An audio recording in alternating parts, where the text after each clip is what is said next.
Visite du musée historique d'Afrasiab. La première salle présente des photos des fouilles entreprises par les archéologues russes depuis 1880 et continuées de nos jours par des équipes franco-ouzbèques. Afrasiab, du nom de son fondateur, le roi mythique, se trouve au nord-est de la ville moderne de Samarcande, sur un plateau entouré de 2 lignes de remparts. C'est le site de la ville antique de Marakanda qui date du VIe siècle avant notre ère et dont la forteresse a repoussé jusqu'en 1220 les invasions venues de l'Est.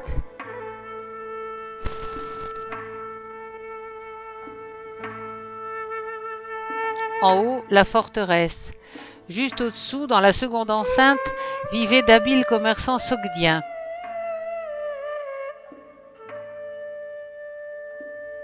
Au plus haut de la muraille nord, poterne du rempart hellénistique nord.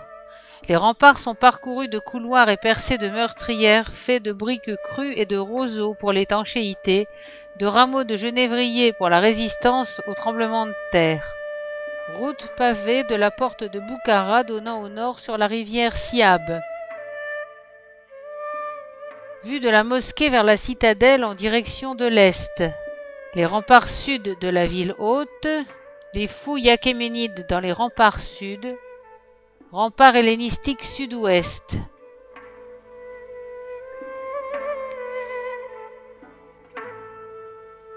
Les objets et plans exposés dans les salles suivantes montrent l'évolution d'Afrasiab au cours des siècles.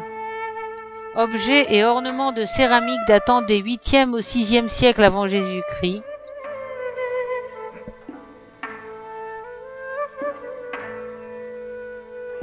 Briques crues du mur d'enceinte de la même époque. Céramique de Sartepa, fin du 4e siècle avant Jésus-Christ. Habitants de Sogdiane et de Bactriane.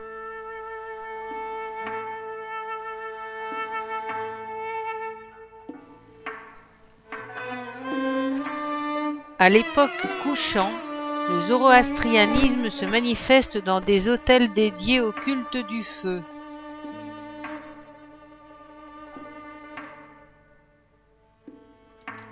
Maquette des fouilles de la partie nord du mur.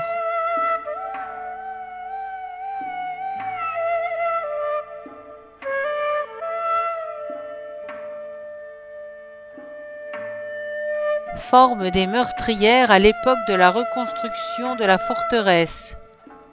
Tétradrachme, Alexandre est passé par là.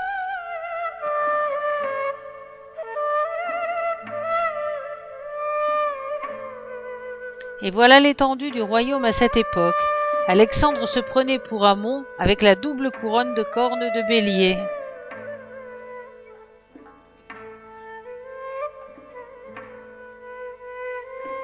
Autel pour les sacrifices aux dieux des 3e et 4e siècles.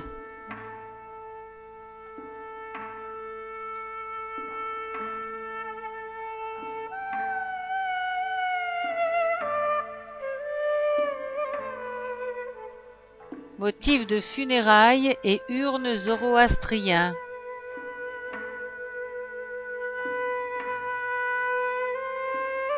Fragments de maisons avec autel, fin du 8e siècle.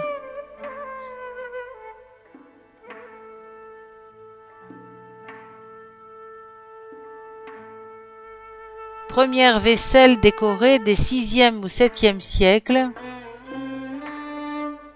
Tombes et urnes zoroastriennes.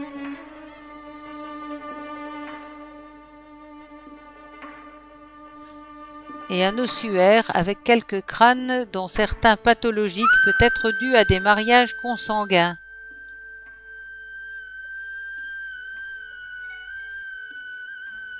Fragments de peinture murale du palais royal.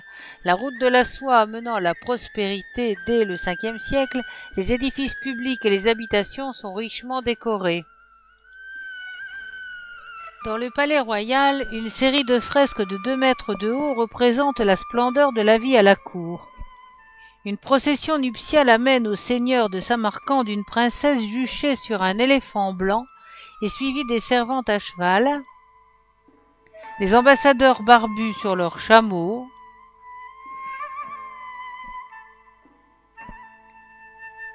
suivi d'une troupe de cavaliers et d'un cortège de cygnes sacrés.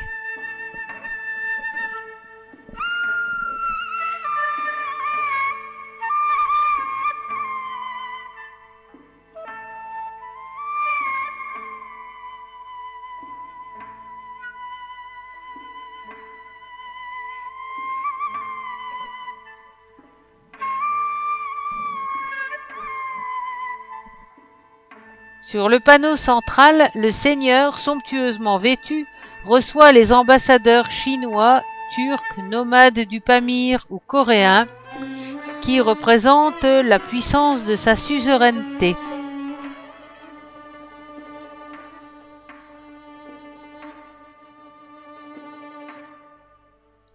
La bannière à 8 branches de la Sogdiane. Sur la dernière scène, une princesse chinoise arrive en bateau avec ses servantes au harem royal.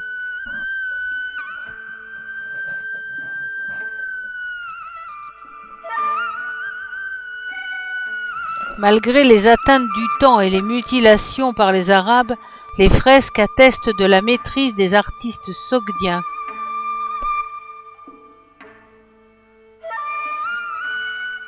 À l'extrémité de la fresque, sur la berge, une scène de chasse au léopard, fortement abîmée.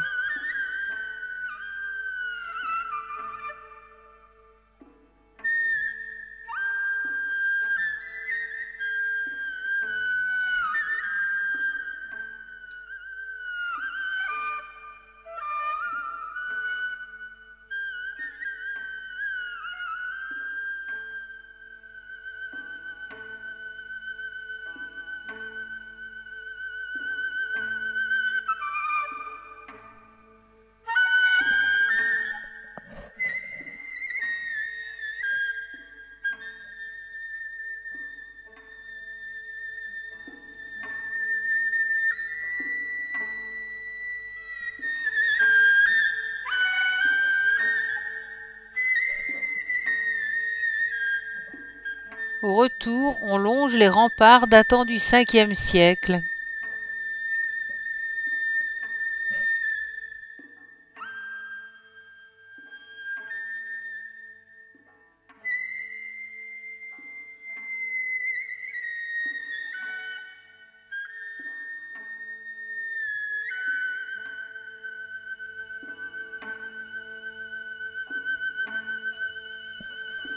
En route pour l'observatoire d'Ulugh-Beg. Dans cet observatoire, la structure circulaire a disparu et il ne reste que l'entrée et les fondations. Ulugh-Beg enseigna à la médersa de Samarcande, ouverte en 1420, et travailla avec quelques 70 mathématiciens et astronomes dans l'observatoire inauguré vers 1429.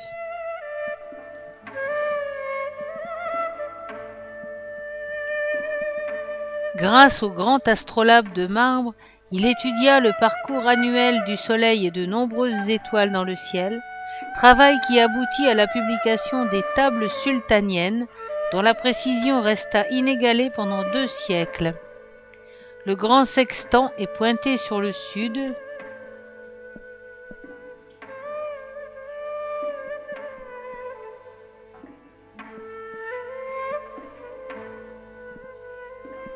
et ça, c'est le principe de la mesure que je n'ai pas vraiment compris. On voit donc ici la sortie de l'astrolabe et le petit musée octogonal. Ulugh-Beg, dont le nom signifie le grand prince, et au mur des scènes de sa vie de travail, de réflexion, d'enseignement et des discussions avec ses collègues scientifiques.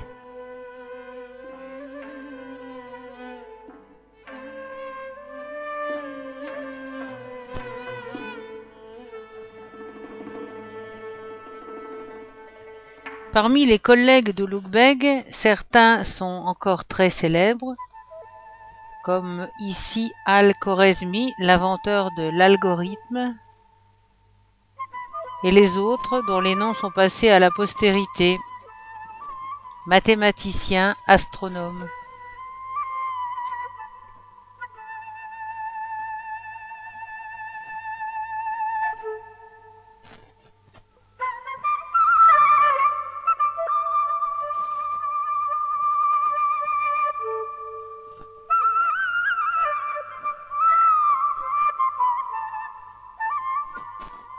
Et voici une représentation du ciel telle que les constellations étaient à l'époque d'Ulugh-Beg.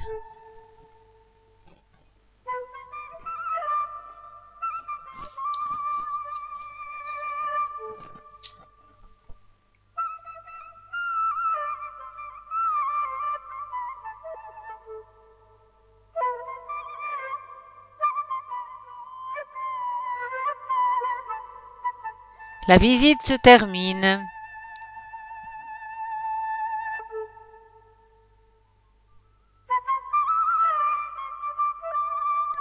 La porte sculptée du petit musée et un dernier adieu à Ulugh-Beg sur des paroles d'Omar Khayyam. Pour être intelligent et sage, il faut que tu apprennes pas mal de choses, mon ami. Mais il faut que tu retiennes 2 belles règles pour commencer. Il vaut mieux avoir faim que manger n'importe quoi. Il vaut mieux être seul que mal accompagné. Malheureusement pour lui, Ulugh-Beg était mal accompagné.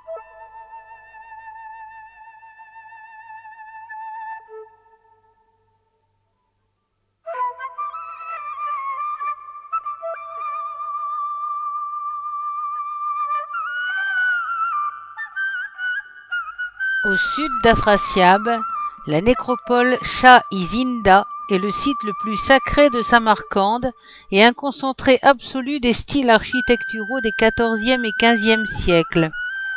En passant le Pishtak d'Ulugh-Beg, le grand portail d'entrée construit en 1435, on accède à la première cour. Au-delà se succèdent 3 tchortaks ou portiques intermédiaires.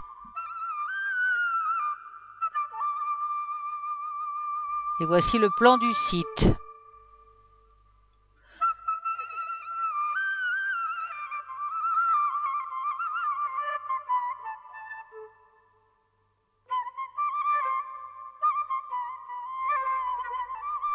D'ici, on aperçoit le dôme cannelé du mausolée Émir Hussain.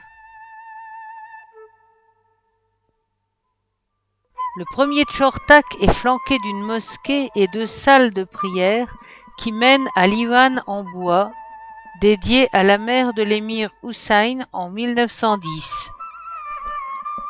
Le plafond est peint de motifs végétaux.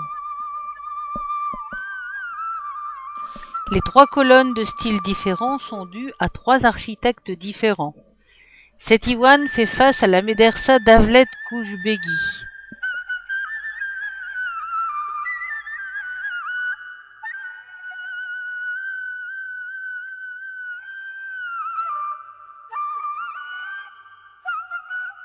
En montant l'escalier du paradis, on arrive aux 2 coupoles bleues du mausolée Qazi-Zadeh Roumi qui date de 1420. Il est attribué au petit-fils d'Ulugh-Beg et le plus grand du site.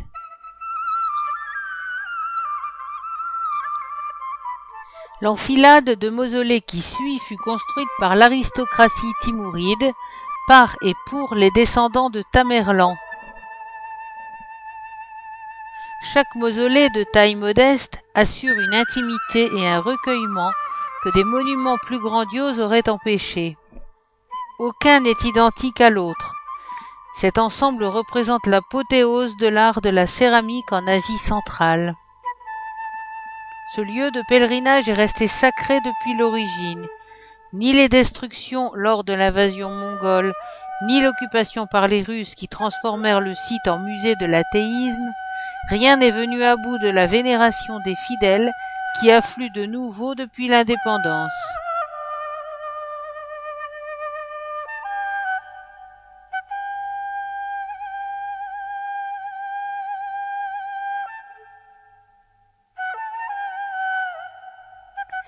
Ici, le mausolée Shadi Mulk Aka, construit en 1371 pour abriter une nièce de Tamerlan. Le dôme et les 3 façades de briques unies mettent en valeur les dentelles, motifs floraux et colonnes filigranées du portique.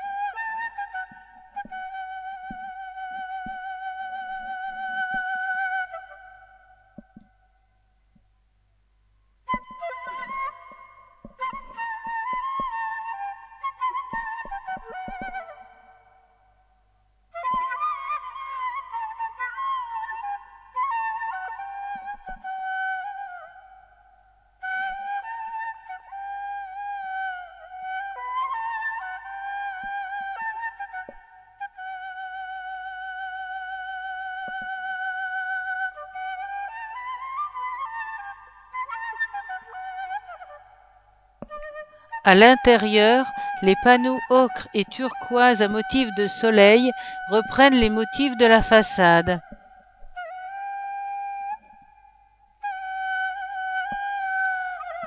La coupole est une étoile à 8 branches ornée de larmes renfermant un soleil et 6 planètes, décor noyé dans une pénombre moite.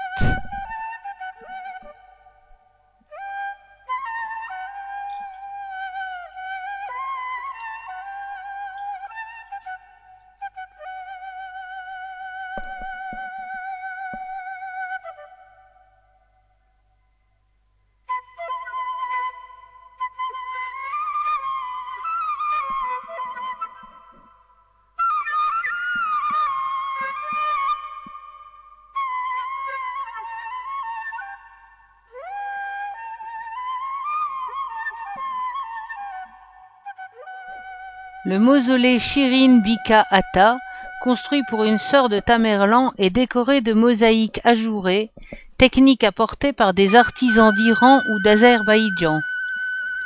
Tout le portique est couvert de majoliques sculptées.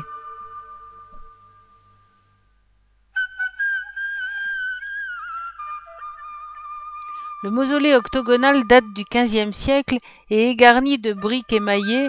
On ne connaît ni l'architecte ni le nom des destinataires.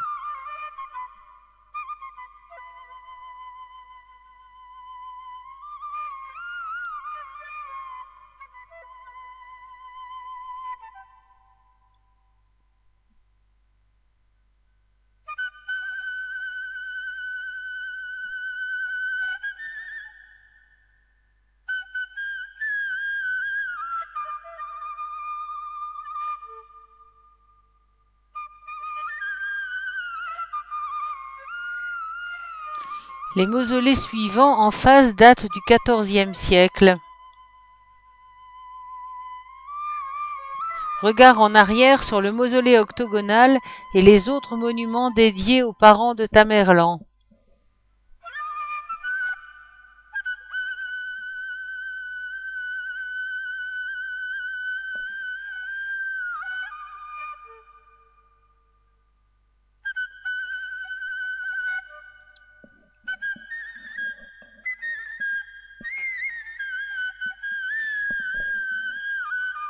Ici, on passe le 3e Chortak pour entrer dans la cour nord, la plus ancienne et qui contient 3 mausolées. Le mausolée Kutlug Akka, bâti en 1361 pour l'épouse de Tamerlan.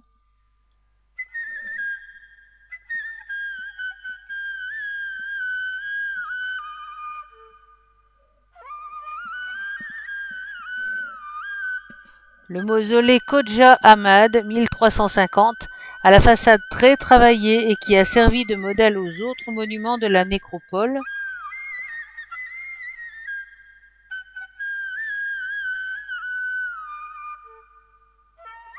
Surplombant la cour, un cimetière datant du XIXe siècle.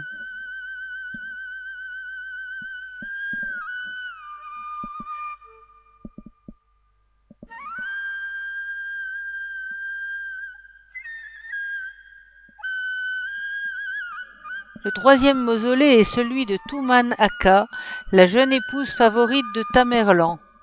Le portique est décoré de motifs géométriques bleu-violet très inhabituels.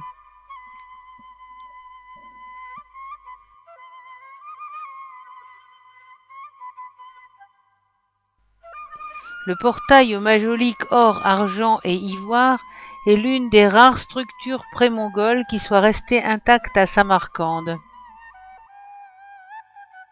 Après ce corridor se dresse la mosquée Koussam ibn Abbas, qui date de 1460 et qui a été construite sur des fondations datant du IXe siècle.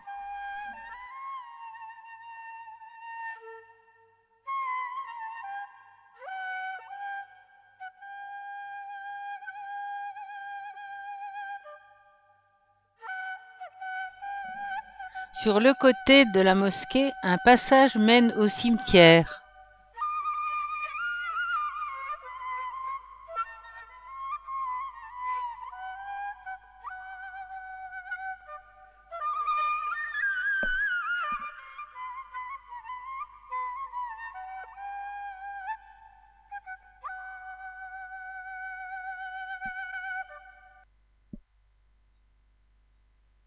C'est un honneur d'être enterré dans cette nécropole, un gage de sainteté.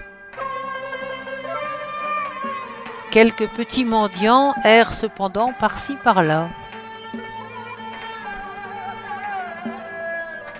Devant la mosquée, un groupe de jeunes filles qui faisaient des photos se fait admonester vertement par un imam outré de tant de frivolité.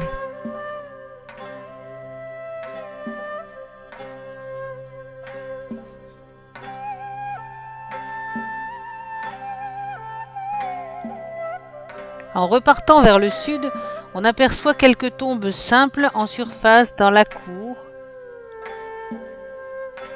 et sur la crête.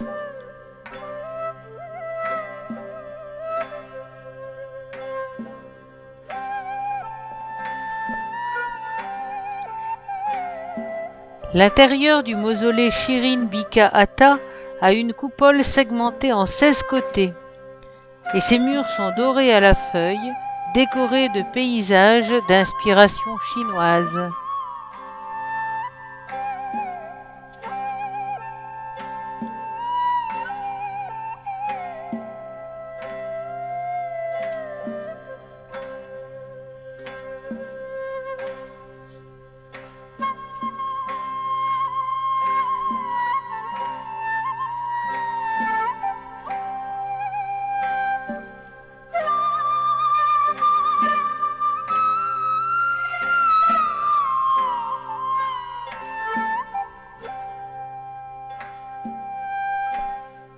Les dessins sont extrêmement délicats et on a palésiné sur l'or.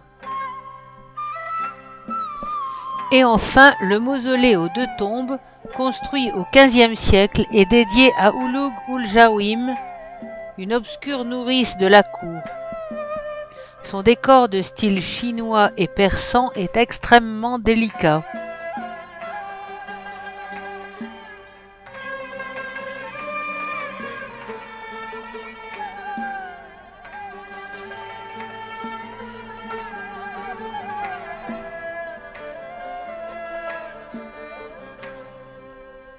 Avant de repartir, juché sur le toit aux 2 coupoles du mausolée Ghazi Zadeh Roumi, je fais un panoramique sur la ville de Samarcande en contrebas. Le marché Bibi Kanoum, au-delà de la route, et tout au fond, le Régistан vu de dos.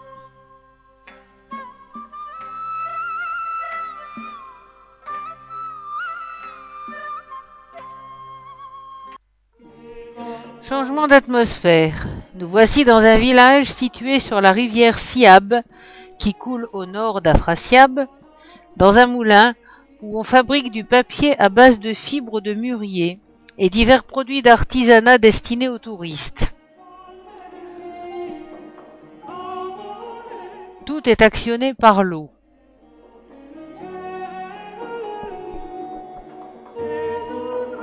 L'eau est remontée de la rivière à partir de récipients les plus divers.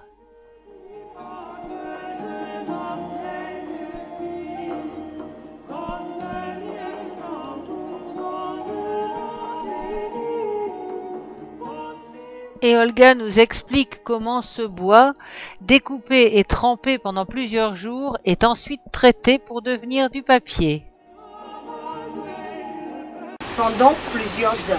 Parfois, ça reste dans l'eau quelques jours. Ensuite, les branches qui sont bien trempées, qui sont déjà bien humides, un peu collantes, avec un couteau, on enlève l'écosse, ce que vous voyez ici. Toute l'écosse doit être bien enlevée. Et après avoir enlevé l'écosse, cette partie de la branche, elle est mise de nouveau dans l'eau. Elle reste dans l'eau encore pendant plusieurs heures, encore pendant plusieurs jours. Regardez bien, on fait le bien bouillir.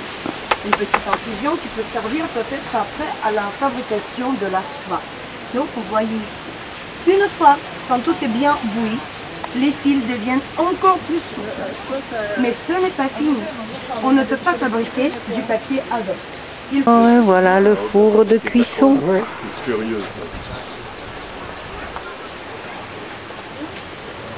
Et voilà les branches écorcées. Les résidus d'écorce. Alors voilà la roue qui sert à actionner le moulin pour écraser. Il a existé quand même depuis le XVIe siècle. Pendant que la fabrication de papier de soie, elle était encore ici et elle était encore bien présente et bien développée dans cette région. Le moulin depuis... Voilà les pilons.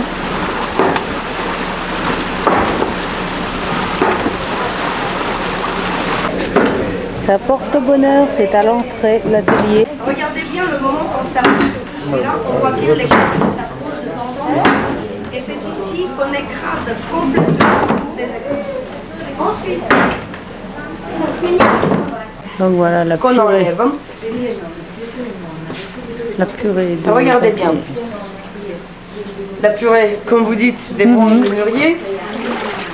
On attrape cette purée. Il n'y a que de l'eau là-dedans. Il n'y a que de l'eau. On l'étale sur un gris. À l'époque, la grille était faite en crin de cheval. Maintenant, c'est fait en métal. Et on laisse l'eau couler. On le met par-dessus. On renverse cette purée avec l'eau qui est déjà enlevée. Ça, c'est pas encore... Nous, les couvatis, donc, un papier, il n'est pas encore sec. Mais celui-ci, on peut déjà bien l'enlever. Bien serré. Essayer de ne pas casser mes... Séchage sur les planches de bois. Vous avez vu les papiers là qui... Touchez au papier.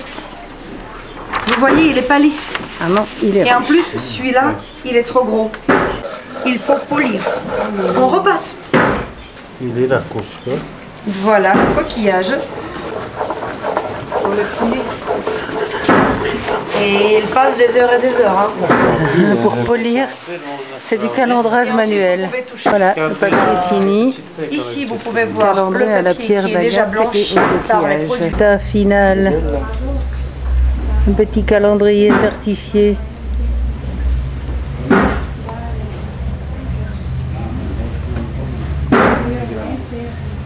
Et ça, c'est... Donc ça, c'est des dessins. Ils sont pas... C'est des copies de miniatures persanes. Ouais.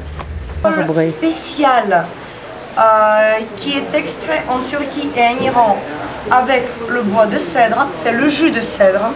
Ici, c'était une autre chose, mais laquelle, malheureusement, on ne sait pas et on n'arrive pas à le retrouver, le secret. C'est pour ça qu'on est obligé de faire importer cette colle, d'ailleurs, de la Turquie et d'autres pays où c'est ça qui fixe bien les couleurs. D'ailleurs, Gouache à la bile de si bœuf. vous faites la peinture, par exemple, sur les plis comme ça,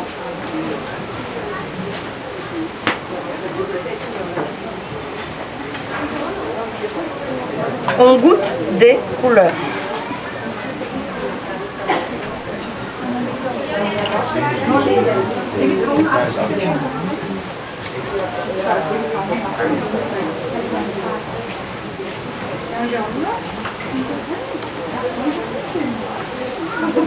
On va mettre un petit jaune. Ça sent fort la bile.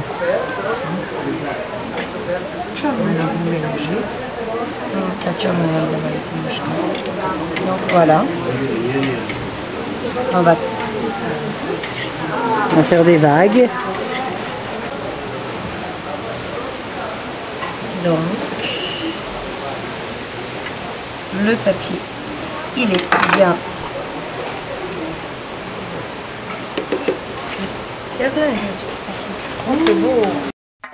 Après la peinture en vague, les masques de papier mâché. À la commande, on peut avoir tous les visages. Ah, cela, c'est en série, évidemment. Gengis Khan.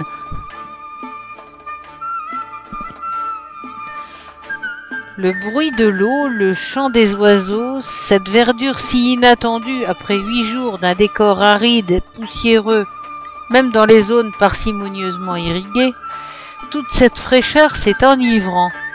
Tout le monde revit.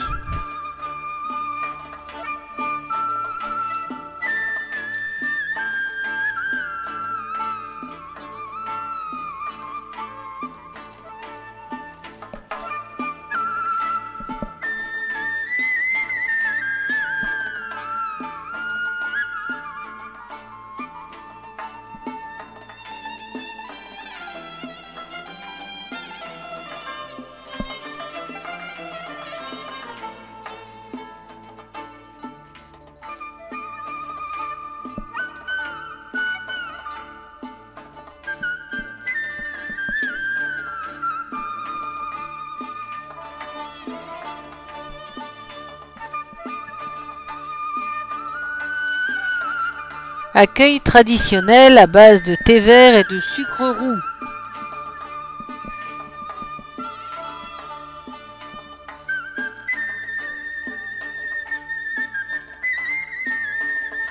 Notre chauffeur, qui sieste béatement, va devoir bientôt se remettre en route. J'ai voulu mettre les pieds dans l'eau fraîche avant de partir, mais un serpent avait déjà eu la même idée. Je lui cède la place.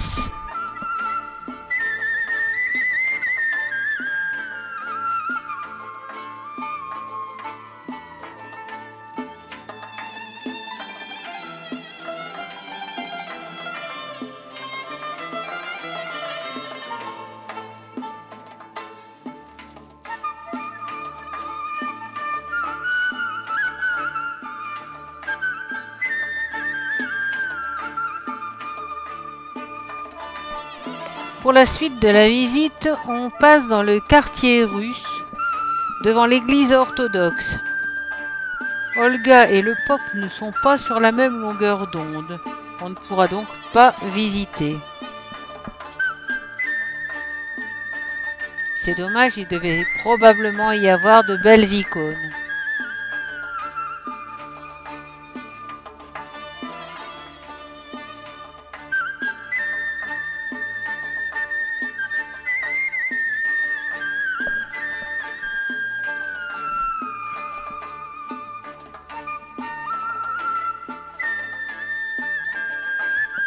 Documentaire animalier pour l'interlude.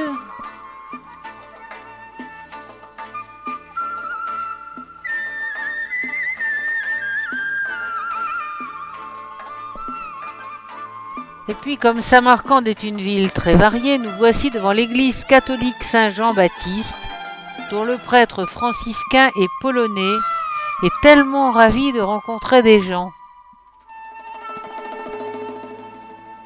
Il n'y a pas beaucoup de catholiques par ici. À la porte, les inscriptions sont en russe. Et à l'intérieur, les icônes sont modernes et de style russe.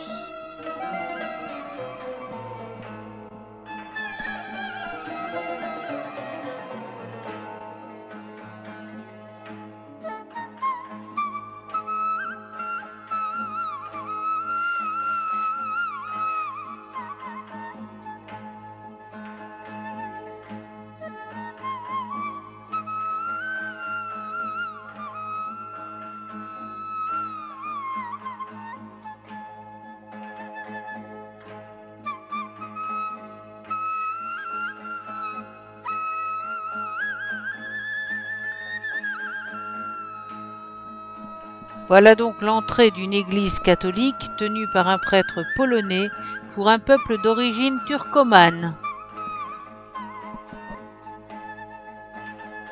Le joli petit jardin de l'église. Et juste derrière, les coupoles de l'hôtel Chair d'Or.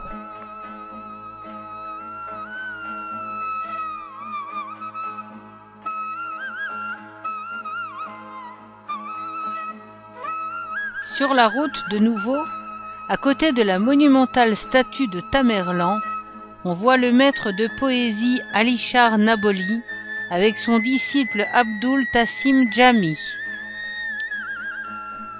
Nous traversons les rivières blanches et noires pour aller à 15 km de Samarcande environ, visiter le mausolée du saint imam Ismaïl al-Bukhari, né en l'an 810 à Boukhara comme son nom l'indique.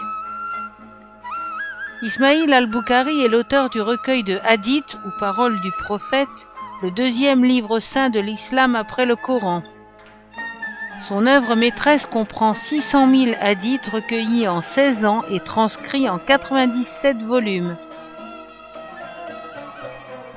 La sainteté du lieu n'empêche pas les activités profanes. Beaucoup de bricoles, mais comme toujours, ça brille.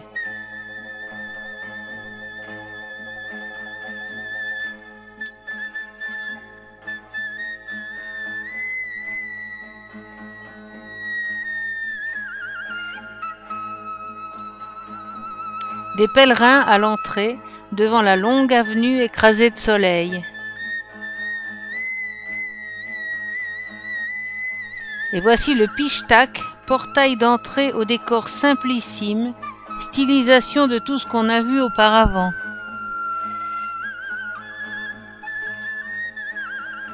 Ismaïl al-Bukhari n'a jamais appartenu à une école religieuse particulière. Aussi, des pèlerins du monde entier viennent visiter ce lieu.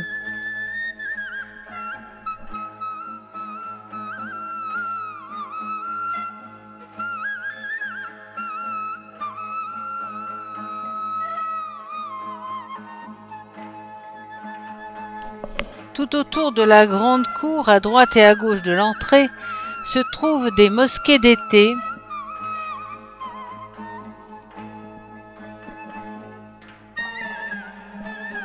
le portail d'entrée, et une mosquée double pour les hommes et pour les femmes. Et tout au fond, en face de l'entrée, le nouveau mausolée en forme de D avec une coupole qui a remplacé le cube d'origine qui était surmonté d'un petit dôme.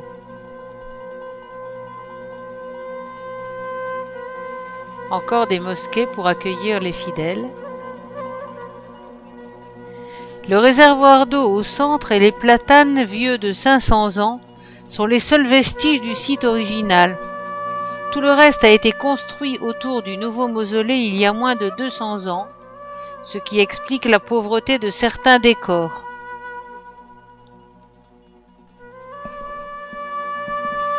Ici, l'eau courante semble toujours un peu miraculeuse, donc on peut faire un vœu.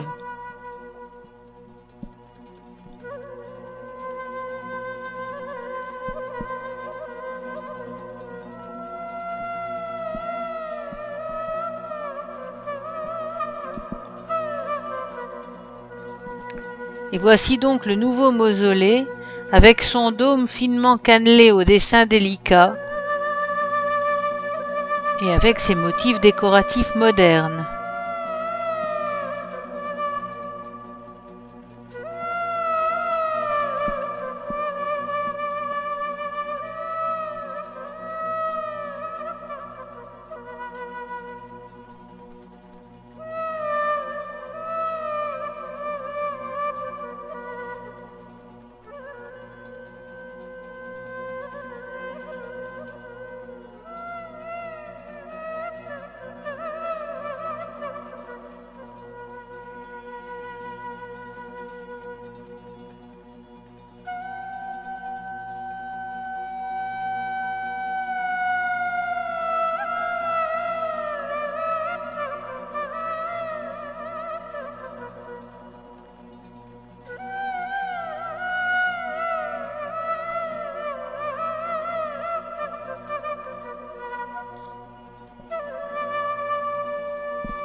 Des pèlerins dans les mosquées d'été,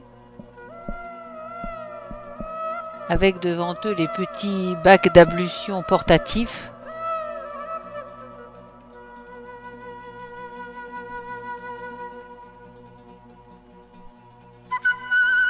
Les décors des plafonds, bien que soignés, sont beaucoup moins riches et inventifs que dans les époques antérieures.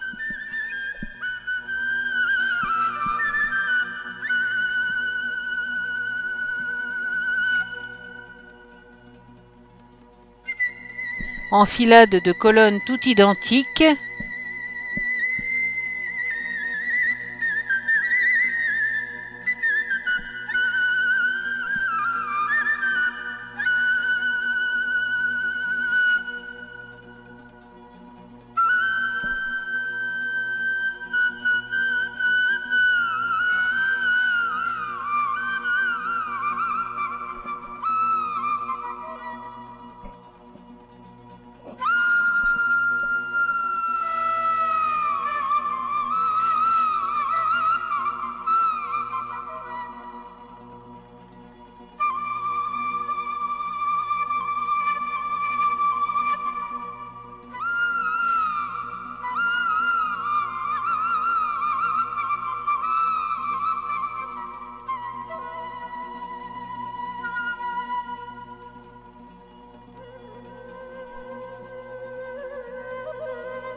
Un aimable sourire en or.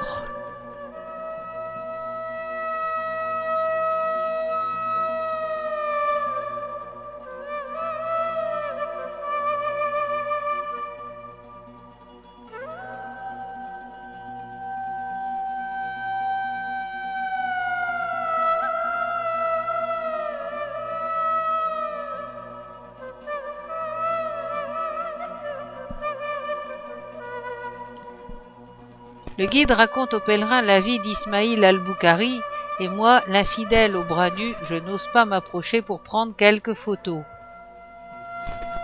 Joseph rêve devant les platanes centenaires.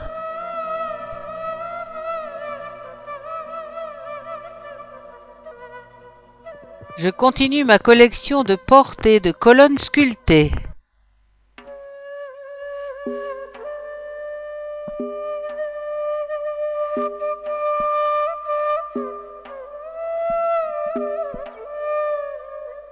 Encore une vieille porte absolument magnifique.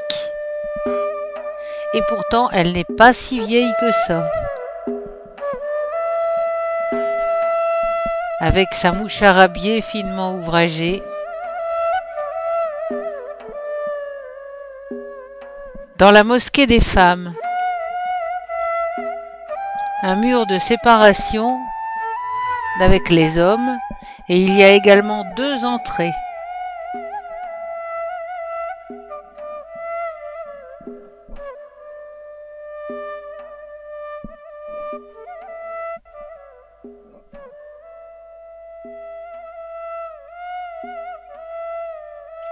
Les heures des prières sont affichées, puisqu'elles sont variables tout au long de l'année.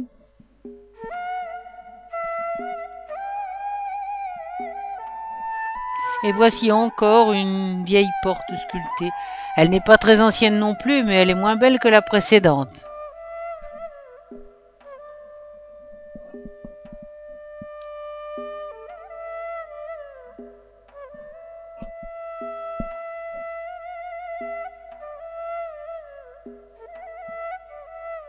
Les moucharabiés modernes sont plus fleuris que les motifs anciens.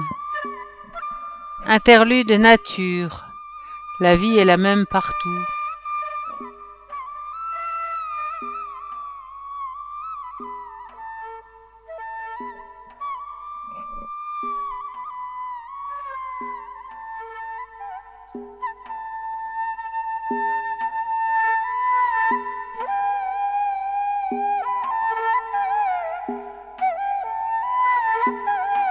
C'est un pas de danse.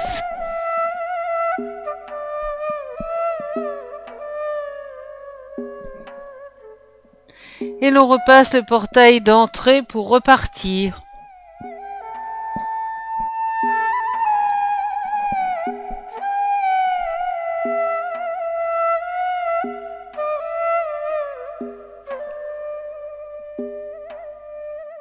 L'un de nous se fait accoster par une diseuse de bonne aventure.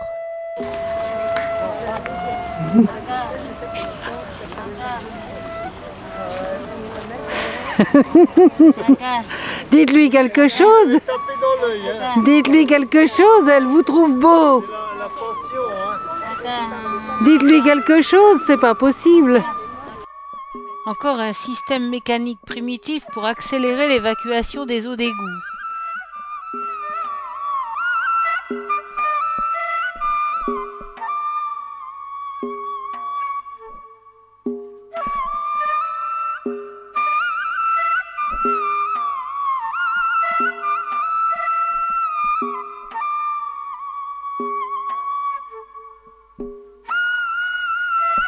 Timur est notre repère au retour et cette fois nous nous dirigeons vers le Gour Émir, mausolée de Tamerlan ou Timur le Boiteux.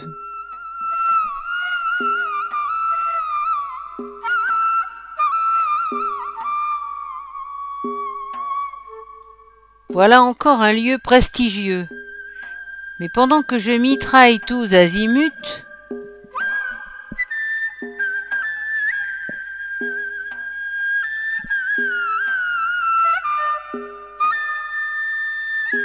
Joseph teste des chapeaux en forme d'obus. La dernière mode ouzbek sans doute.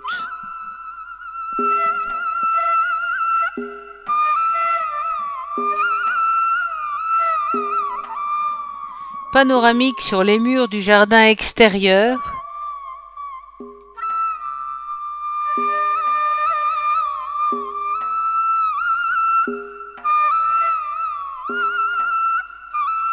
Et vue sur la coupole cannelée sous deux angles différents.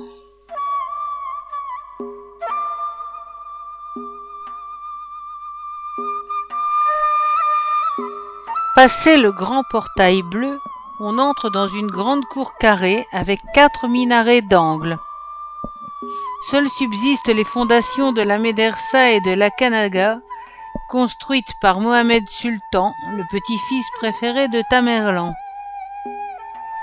À sa mort prématurée en 1403, Tamerlan fit ajouter un mausolée au complexe et décida de s'y faire ensevelir aussi. Ses descendants, jusqu'à Ulugh Beg, feront de même.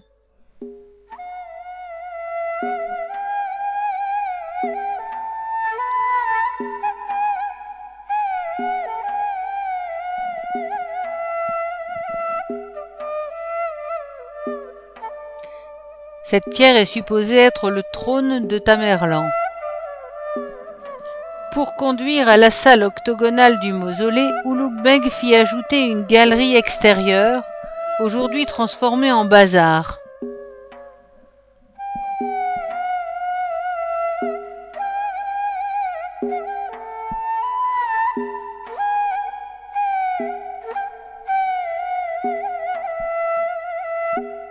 Son architecture est particulière, avec des arcs brisés.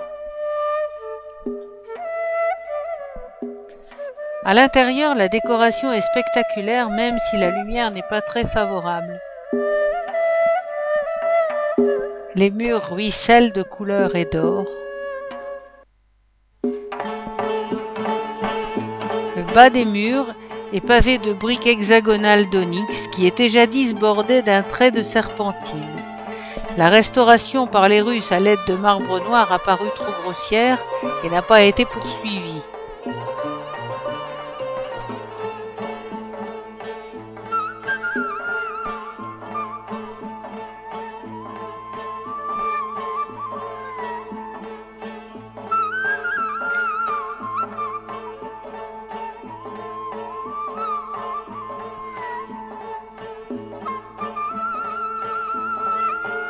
Au-dessus courent des inscriptions coraniques bleues et or.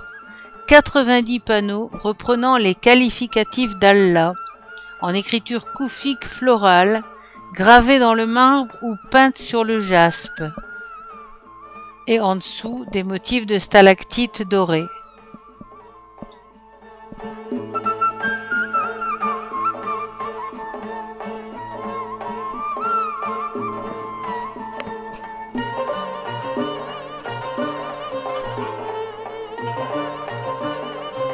Dans la partie restaurée, l'écriture ancienne a été remplacée par des caractères stylisés peints sur une couche de kaolin recouvrant le marbre.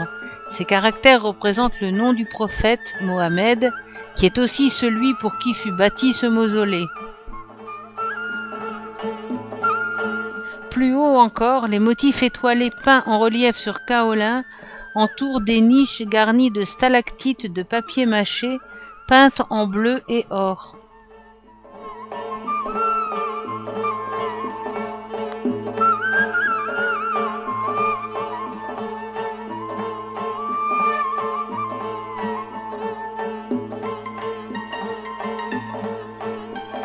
La double coupole rouge recouverte de stuc peint et doré à la feuille, avec ses entrelacs d'or signifiant le bonheur et ses treillis ajourés,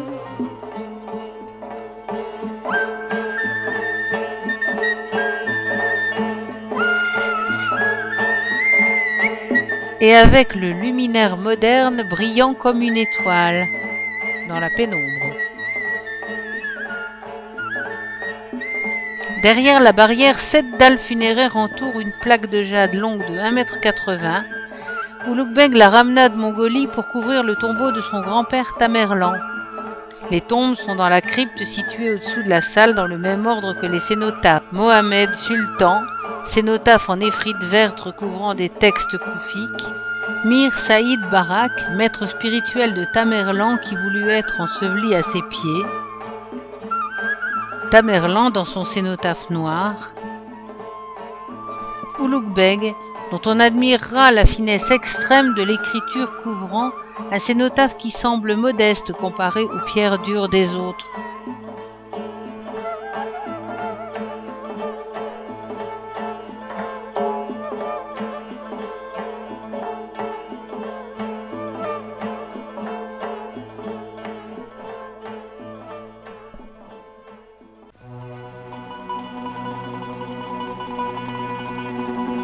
Deux fils de Tamerlan et un enfant dont le nom s'est perdu.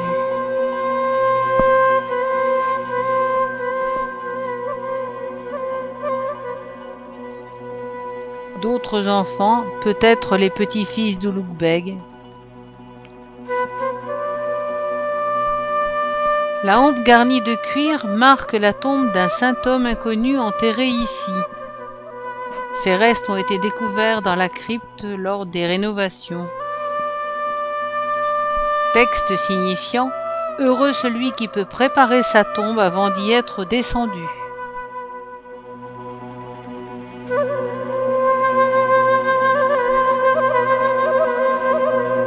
Dernier regard sur les merveilles du Gour Émir, mausolée de Tamerlan, Ulugh Beg et Mohamed Sultan.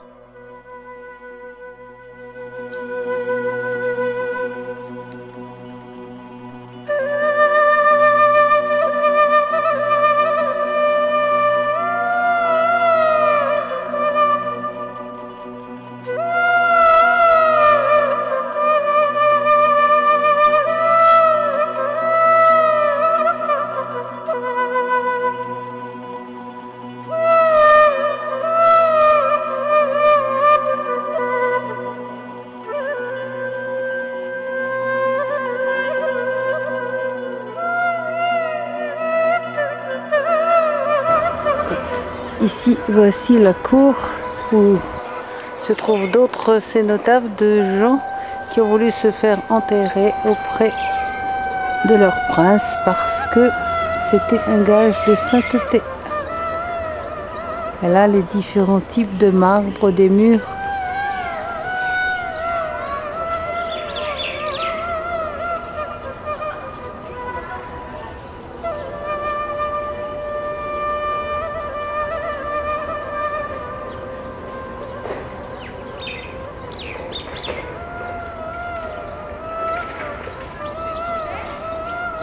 Ah là c'est derrière, l'endroit où personne ne va.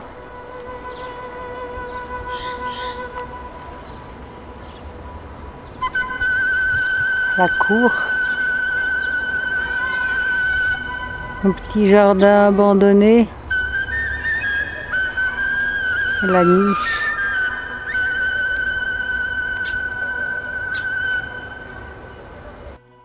Cette visite clôturait notre séjour à Samarcande. Avant le départ, nous faisons une petite promenade au hasard des rues qui nous mènent dans des artères très bruyantes. Ici, pas de touristes, mais des engins d'enfer qui pétaradent.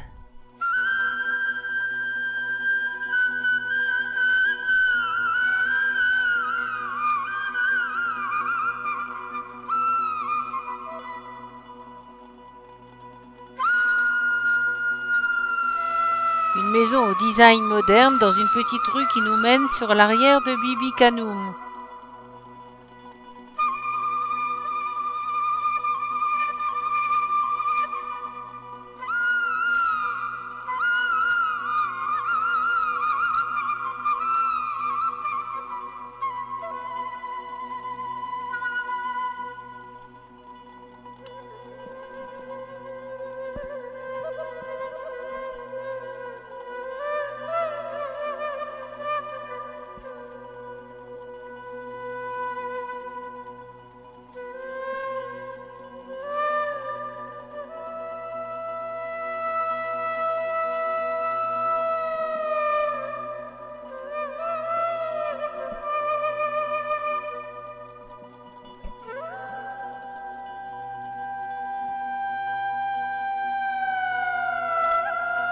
Le marché commence à s'animer, il est 9 heures du matin.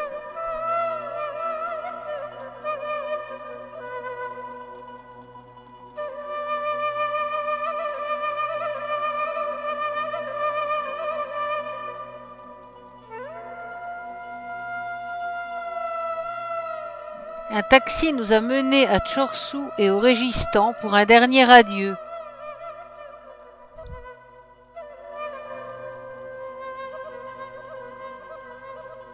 La médersa d'Ouloubeg,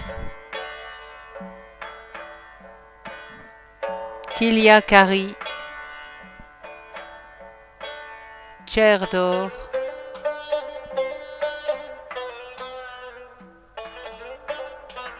Ouzbek au travail sur son petit banc.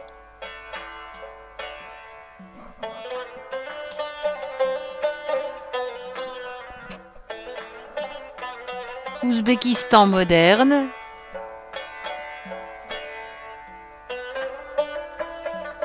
Et vieille Europe.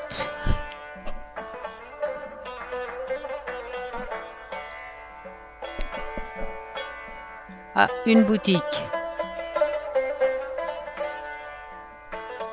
Dans le petit parc, l'arrosage donne une relative fraîcheur.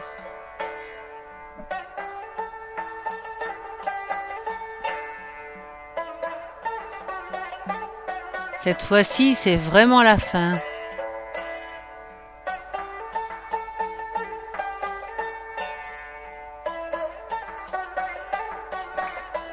Dans ce magasin, vente d'appareils photo russes, sans doute d'occasion, avec des téléobjectifs fabuleux.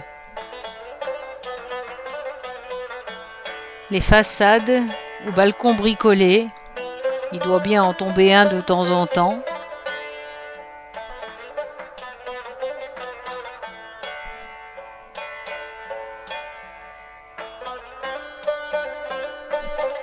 Nous arrivons dans le quartier des pharmacies, ouvertes 24 heures par jour.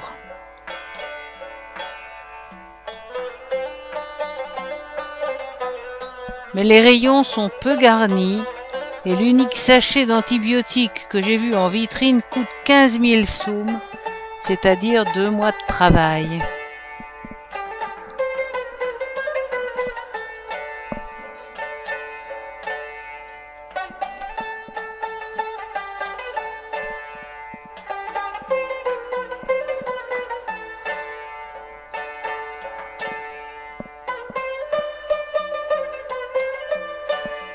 Terrain de sport pour les gens du pays.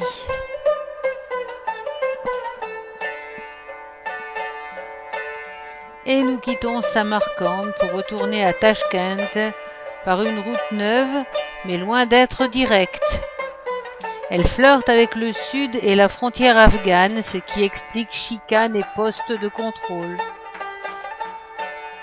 Traversée de la rivière Zerafshan, dont les eaux sont déjà bien gonflées par les pluies de printemps et la fonte des neiges. Les oasis de la vallée de Zerafshan, les lacs artificiels de rétention des eaux de crue permettent une bonne irrigation. Plus à l'intérieur des terres, on trouve une réserve naturelle pour la faune et la flore du désert.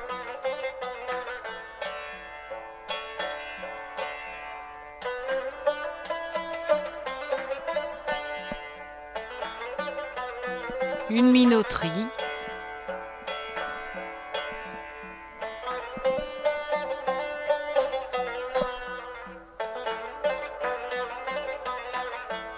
Au nord de Tachkent, des canaux d'irrigation sur pied.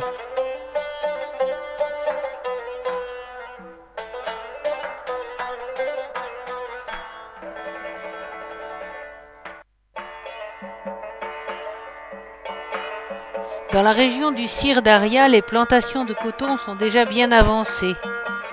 On y trouve aussi du pétrole et des villages de pêcheurs le long du fleuve et de ses déversoirs.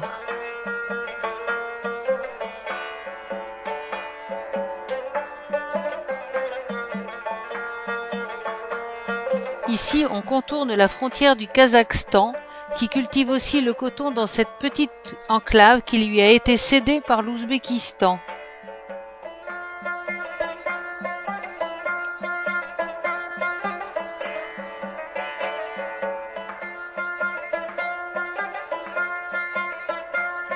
Ces gens ont fait le marché et ils attendent le bus.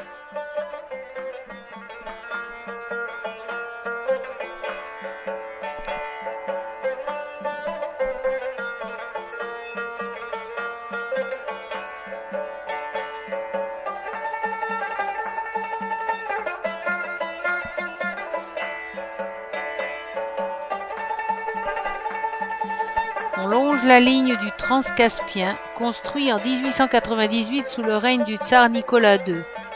Le Transcaspien va de la vallée de Fergana et Samarcande jusqu'à Oranienbourg en Russie.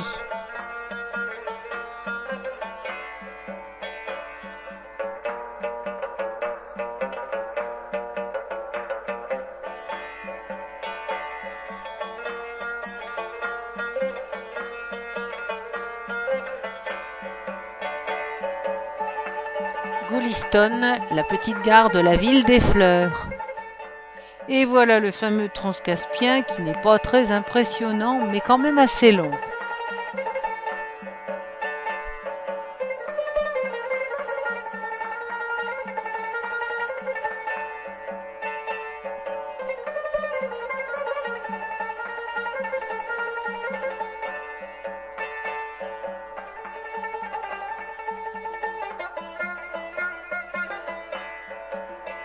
En arrière, on voit des maisons aux toits pointus, en tôle ondulée contre la pluie, construites par les Polonais et les Russes qui travaillaient jadis sur la ligne ferroviaire.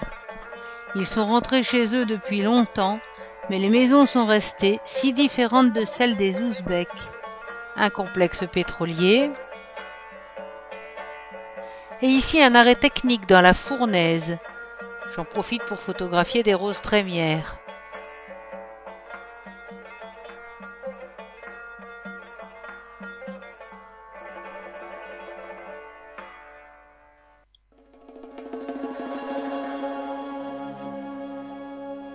Encore un contrôle, et pourtant on n'était pas près d'une frontière particulière.